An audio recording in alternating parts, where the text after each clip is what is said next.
we're all going for that, that experience. In some regard, you're trying to capture that experience, and it's just a wonderful thing. Hello, and thank you for joining us today here on the Townsends channel. My name is Ryan Kerr, and I have a special guest, Ethan Yazel. I met him a while back, about a month ago in person, but on the internet, even longer than that. He runs a channel on YouTube and on Instagram called I Love Muzzleloading, and the content that he was putting out just really caught my eye, and I liked the aesthetic a lot. So I thought, man, I want to meet this guy. And then we're at Five Metals, and you walked right up and said hello. Yeah. It was great to see you there and catch up a little bit. Yeah. So again, Five Metals is an event here in northern Indiana. It's kind of the event that closes down the reenacting season. And I guess it's one of those that you don't really go into thinking you're going to meet new people, but say goodbye to friends for the season. And it was just really nice meeting you. Well, thank you very much. Absolutely. Yeah. So can you tell us a little bit about, let's start with what I Love Muzzleloading is. I Love Muzzleloading is really just a passion project for me to share my love of muzzleloading. I grew up in muzzleloading. Both of my grandparents on both sides of my family were into muzzleloading. And so I grew up for a long time just being involved with muzzleloading. That was kind of our family thing. Our summer trips involved muzzleloading competitions and events, and it was just kind of a thing that we always did. Okay. And as I aged and kind of went through school, got out of it a little bit, came back into it, and wanted to kind of use my passion and kind of my knowledge of modern cameras and the internet and things to bring some attention to it where I could and give it a little press as much as I'm able, just as one guy out in the woods. Absolutely. If you guys are interested in that, the channel is really fantastic. Go check it out on YouTube.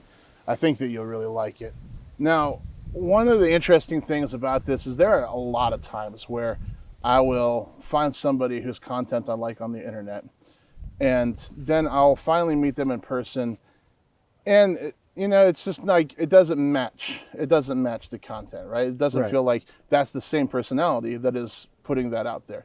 But when I met you, it matched, and I really appreciated that. Thank you. Yeah, absolutely. We have a lot of mutual friends in the reenacting world. Last night we had a phone call just talking about, okay, so because we're fast friends, I didn't really know where this was going to go. But let's just talk a little bit about growing up in reenacting, because that kind of goes hand in hand with flintlock muzzleloading. Right? Yes, yeah, absolutely. I mean, for me, my folks set up and demonstrated traditional crafts and trades for a very long time. It was kind of the family business. When the week would, my mother's a school teacher, and when the week would finish up, we'd get out of school, my mom and my sister and I, we'd load up in the van or the truck, and we'd go to an event, set up before dark, and be ready for the event, the next morning, or set up, kind of take a day away from school to go then and educate other school kids about it, So going to those events was just kind of a family road trip, just about every weekend in the fall. And with that, you have a group of, an extended family, I'll say, of folks that are at those events that you catch up with at the first event of the year. You kind of see every weekend then as you run through the gauntlet of events here in the Midwest, and then kind of say goodbye for a year. And I'm young enough to remember, or I guess old enough, I'll say, to remember before the internet really caught on for this community. And those events were the only time that you saw those people and you saw those friends. I mean, many friends I'm now able to connect with that are a similar age, there were times where we just saw each other at events, and that was it. And then you come back the next year and everybody was a foot taller or into something else, And as I got older, the internet really caught on, and really, everybody started to use it in the community. So you're able to keep track of everybody and keep those friendships going year round, where previously it was just kind of at those events. And it didn't necessarily take away from those events being so special, but it just extended that community and that family that you had at these events. It wasn't just now meeting just for the weekend. You can catch up and follow everybody and keep that friendship going. Yeah. So when I started working here at Townsends, I had a general love for history, but not necessarily a particular time period. And I didn't know what historical reenacting was other than the Civil War reenacting I saw when I lived in Kentucky. And so when I first started going to events with John, The only thing that I could think of that it reminded me was the independent music community, and this idea where you have these friends, but you're not like really close, but you really connect with, right? And a lot of times it's just the two ships passing the night thing. You never see each other, and then all of a sudden you end up at the same show, or in this case at the same event, and you get to spend a night or a weekend together, and then you're off again. And there's something about those kind of people that live a very I don't know, nomadic lifestyle, where they roll up, they get their sleeves, and they get the job done, but there's something that's pushing them past the job. Yeah. And you just said it a little while ago, where there's education, and then there's a fun family camping trip. But like, what do you think it is that just like comes together and culminates and keeps people so passionate about doing this hobby? People come into this from so many different avenues. I mean, for me, it's something I've always known. So when I talk to somebody that's getting into it, even if they're my age or even older or younger, you know, at any age really, it's hard for me to diagnose, I'll say, what makes them passionate about it. But there's something that I think in this kind of historic reenactment community, there's this tie to our group history and kind of our collective cultural history here, that no matter where you're from, there's somebody 200 years ago that does something similar to what you do today. And you can relate to, if it's not your ancestor, then an ancestor in your area. And especially when you look at the living history in the reenacting community, everybody today can go back and connect with that aspect of it. And there's like a draw to that, I think. I think as our lives become increasingly, you know, digital, fast-paced, I mean, you work a 9 to 5, it's not really 9 to 5, it feels like anymore. There's emails and there's calls, and there's the hustle and bustle and the commute and everything. And there's this call, I think. There's this call to going back to a simpler time. And I think with that, you have those connections, you know, this sitting down with somebody, you're sitting, like right now we're sitting down outside. And it sounds, you know, you kind of sound like a 60s hippie a little bit, but it's just this right here. And there, whatever that is, you know, whether it's it's a chilly fall day, we're just having a conversation. There's this connection. Like, there's a line that connects, you know, the two of us to everything that came before. Yeah. And I think no matter where we go in life and how things change, we drive around in cars, you have air conditioning, all of that, you still have this core human connection of everything that came before, that your brain or your body, or however you want to put it, still wants to connect with. And then you have these groups of people coming in that all have that same thing. And like you say, you might not know the person, but you can sit down at an event and they can come up to your campfire and you can share a meal. You know, you can share a baked good that you brought into the camp and sit down and just start talking. Yeah, I think that is a really strange thing about, now, I'll go ahead and say I used a dirty word, and I said hobby. And for most people that do this, they wouldn't consider it a hobby, but I don't know that there's actually a word that hits it. I liked how you said there's a calling to this, right? Yeah. But there are not many communities where there are no doors. There's nothing that, like, walking up to somebody's campfire at 8 o'clock at night is what you're supposed to do, right? Yeah. That's what people want you to do. And that's how you kind of form these relationships and dig deeper. And it's interesting that all the conversations, whether you start talking about something modern, they tend to lead to what those connections are to 200 years ago, like you were saying. So I just feel like there's something special about that community that is really hard to nail down. It's hard to get into a couple of words. You know, we've been trying for years. You know, I'm sure you have too. But was there ever like an exodus for you? Did you leave the hobby or the avocation and then come back to it? Yeah, so getting out of high school and going into college, I think, you know, for many people and many of my friends in the, you know, living history muzzleloading community, you kind of have that moment where you're going to go do something else. Whether that's, you know, your trade school or if you're just getting a job and starting a family, we see that kind of across the board where even if you start to look at some of the data, online of who's watching this stuff and who's interested in this, who's buying this stuff, you can see that people get into it and then there's kind of a gap. The 20s are kind of a lull, and I think a lot of people see that at events. There's not a lot of 20-somethings at an event and I went through that as well. I loved it. My family was still involved with it, but there was this kind of period of time there where I needed to go out and do something. And went to school, studied, met my wife, fell in love, went on some adventures, and then it just kept calling me back. Okay. And it was, I was going to go work in an industry and go move to a big city, make some money, and then might come home, might come back to a simpler life. And that calling just became something I couldn't ignore. It was something that needed. I was sick of listening to it and just wanted to start living it again. And it's, no matter how long you're away from it, it's always there. Like you said, there's not a door. You can just walk back into it, and you might get a little razzing here and there, but it's a razzing of love. Even if you've just known somebody for a couple events, there's going to be some jokes passed around, but at the end of the day, like, everybody's happy that you're there, and it's not just because I'm taking pictures or taking video at an event. Like, people are genuinely happy to see you when you come back, no matter who you are. So let me direct this question at you.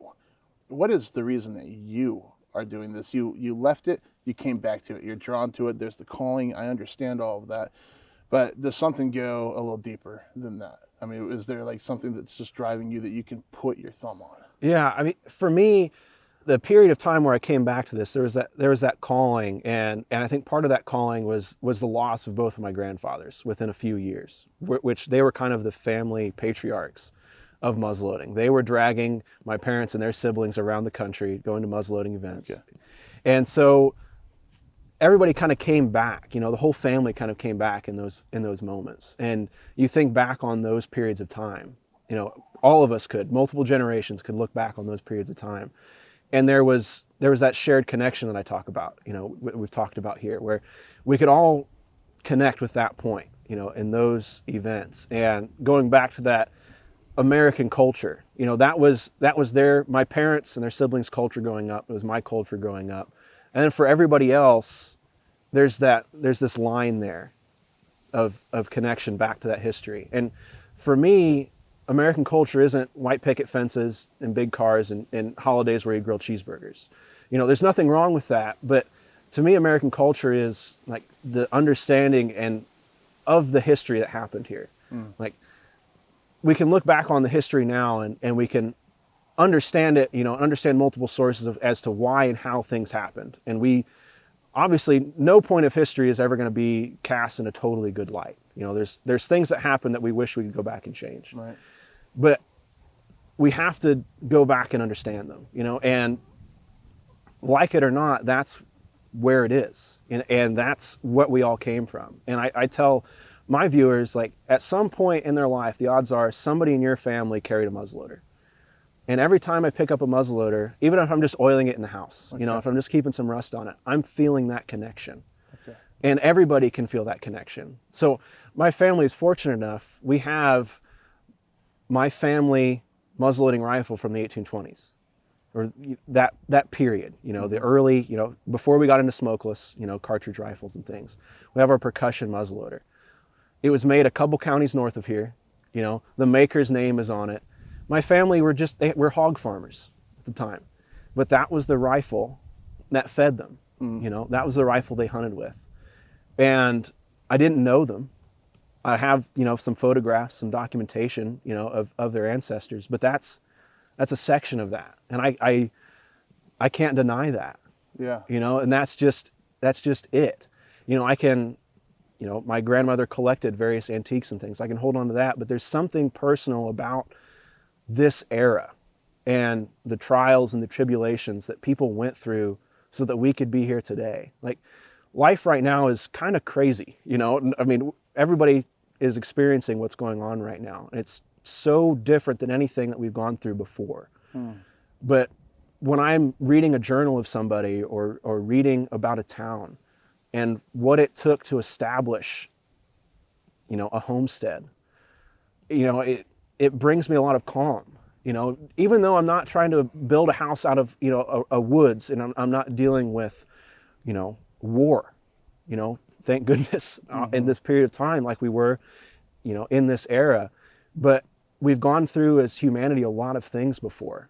And for me, putting on these clothes and going out and experiencing that stuff, I'm just shooting a woods walk. I can kind of step back and see, like, we've gone through some things as a people, and I have that connection to the people that went through it, if that makes sense. Yeah. And it's like, you can say that they're with me, or I'm just kind of understanding what they went through. But there's, just that cultural, there's just a line, whether it's a heart line in a piece of wood or if it's a vein, in your body. There's something that it's just right there. I don't know if that makes any sense, but that's great. There's just this, and I see other people talking about it too. Like you can't really explain it, but for me, there's that cultural connection that we need to talk about, we need to discuss. Yeah, I think you're absolutely right.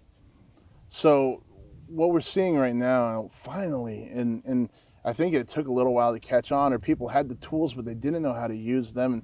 And we were the same way, but you finally see more YouTube channels that are dealing with history, right? Yeah. Specifically American history. You see more people that are utilizing their skills technologically to tell these stories, right? Yeah.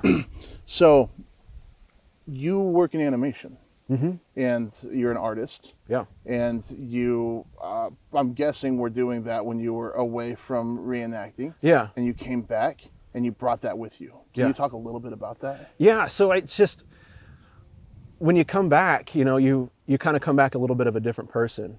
As a kid, I was always carrying around a sketchbook and always drawing, at events or reading at events, kind of observing. And coming back, I came back with kind of a sense of storytelling at a base level. I'm not an expert by any means. I'm just kind of figuring this out as I go. I joke I'm a hillbilly out here trying to figure this stuff out. But I grew up always hearing, that we needed to promote this. We needed to get the word out. We need to talk about this. And that's something that always stuck with me as somebody who grew up in it, because I would tell my friends about it. They might not necessarily have been interested in it, but I wanted to help, I wanted to come back and use some of that talent. I mean, we all use our talent in the community to help it flourish, whether you're cooking for the camp, whether you're driving, you're loading people's gear, whatever you're doing, you're sharing, hey, you can improve your kit this way or that way, or check out this book. Everybody's contributing to the community somehow. And for me, it kind of felt like this could be how I could help. I could help spread, I joke that I help spread the good word about muzzleloading and about history, because you can reach so many people now. You're an apostle of I joke with friends that you're a sinner. You're shooting. You're wearing modern clothes. You're shooting. Something modern. Just all in good fun. But just trying to get the word out about it, and it's a lot of fun. I mean, and because I grew up in it, I have so many friends. And all of those friends see the same things. They see an aging demographic or an aging populace. And we all recognize it, but all together, it comes up at events all the time. What do we do about it? And I think for me, I've been very blessed that those friends have been willing to come along with me and share. Part of what I do is try to sit down and interview and talk with these people that have been in it much longer than I have, to share their expertise and share their stories about how they got into muzzleloading or living history or any aspect of it. Whether you like making traditional furniture, like, right. How did you get into that? Because it all associates, it all connects with all this. It's not just about the muzzleloaders. It's not just about the clothes. It's about everything. It's about the material culture, we like to say, of the period. And as you talk to people and as you ask them, how did you get into this? There's always somebody out there that said, hey, come with me. Come to the shop, come to an event, or check this thing out. Check out this weird thing I've got. Yeah. And I think the more that we share those stories and share the how, regardless if you got into it 70 years ago, there's going to be somebody else today that is willing to bring you along. And you can find that person or you can become that person. And I think where communities used to be very close, that was a neighbor, who was into muzzleloading, you saw them shooting outside, or you saw them dressing up and camping out in the woods. Now you've kind of shifted into, for a lot of people, that's the internet. That's their exposure to it. You know, they have that calling where they're looking for something and they can find it, and they can go and watch as much as they want about it. And so many people, it's like, how did you, like, I'll ask people that come up to me in regular clothing, and I'm in regular clothing, and I don't know that they watch the channel. They say, oh, I appreciate those videos. And I'll say, how did you get into that? And they're like, I don't know. There's something about a thumbnail that just stood out to me, and I've been watching ever since. It's like, I feel like people, it's like they're looking for something. They don't know what it is, and they find it's like, man, that's just kind of neat. Yeah. You know?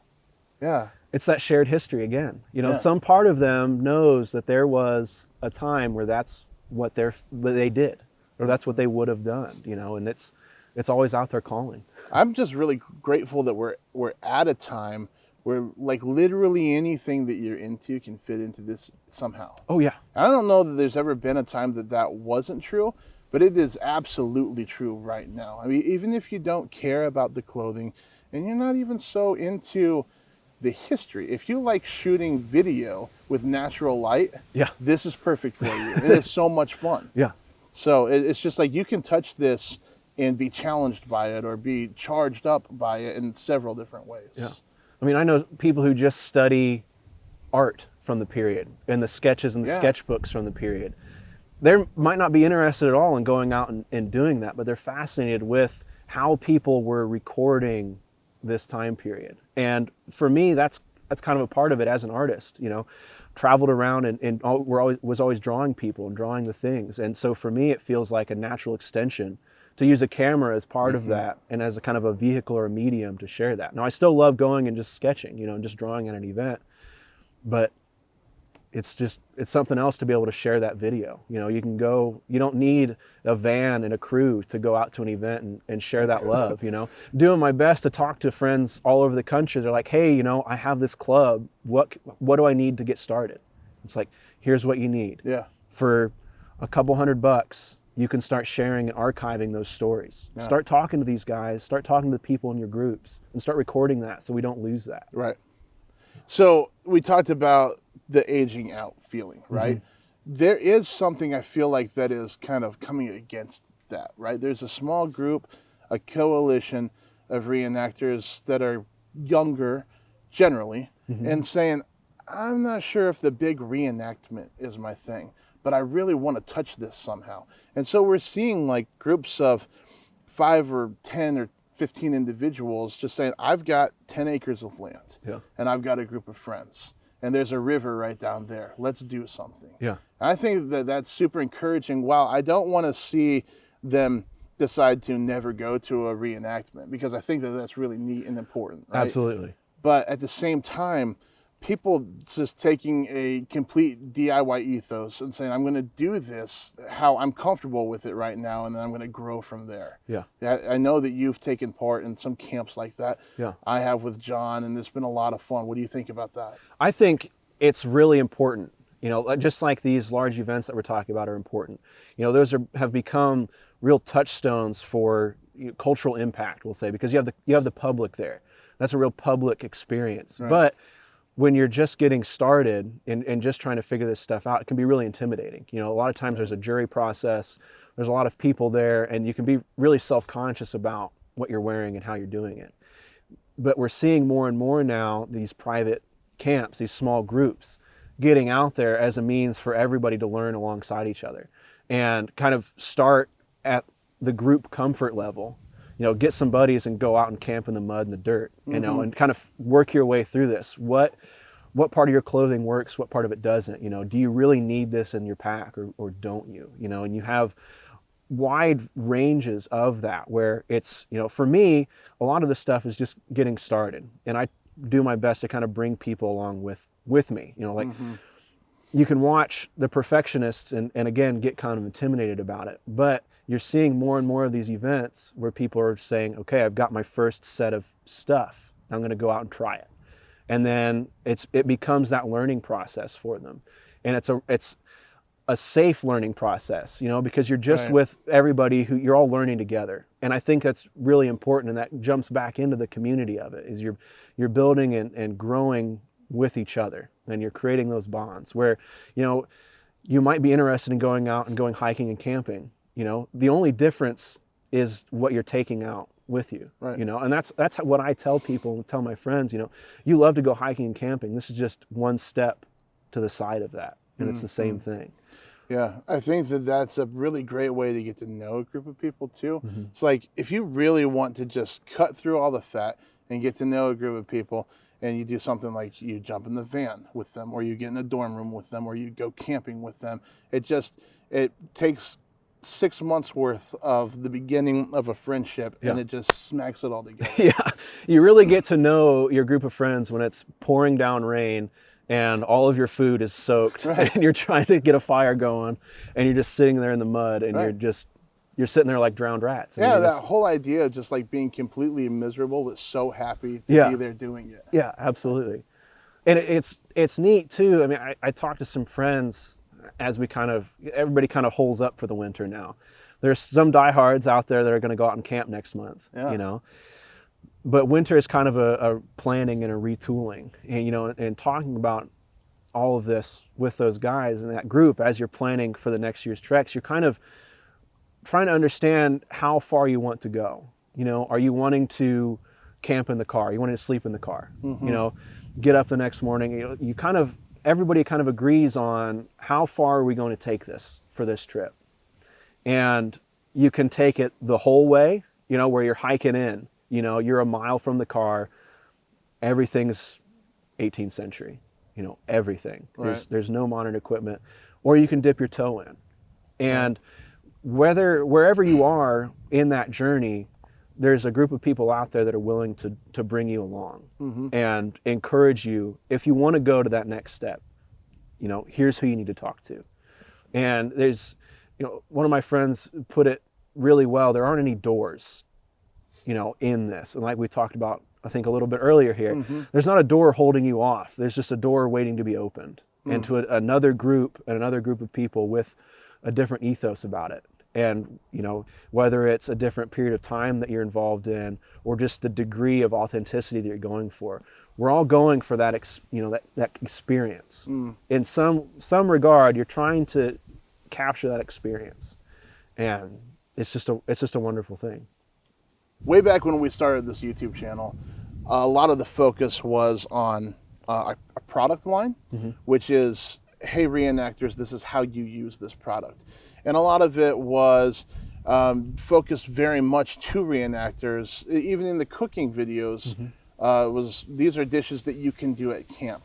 And as our audience has grown, we have to do our best to try to speak to all these different types of groups within that audience. And so it's not so much reenactor focused all the time.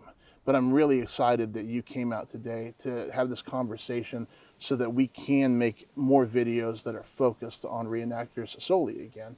And I hope that people that are not into reenacting watch this and they get something out of it. I think that they really will. Well, thank you. So Ethan, thank you for being here today. Thank you for having me. Yeah, absolutely. If you want to check Ethan out and anything that he's doing, it's ilovemuzzleloading.com, and I love muzzleloading on any social media platform that you get onto. Thank you so much for watching today.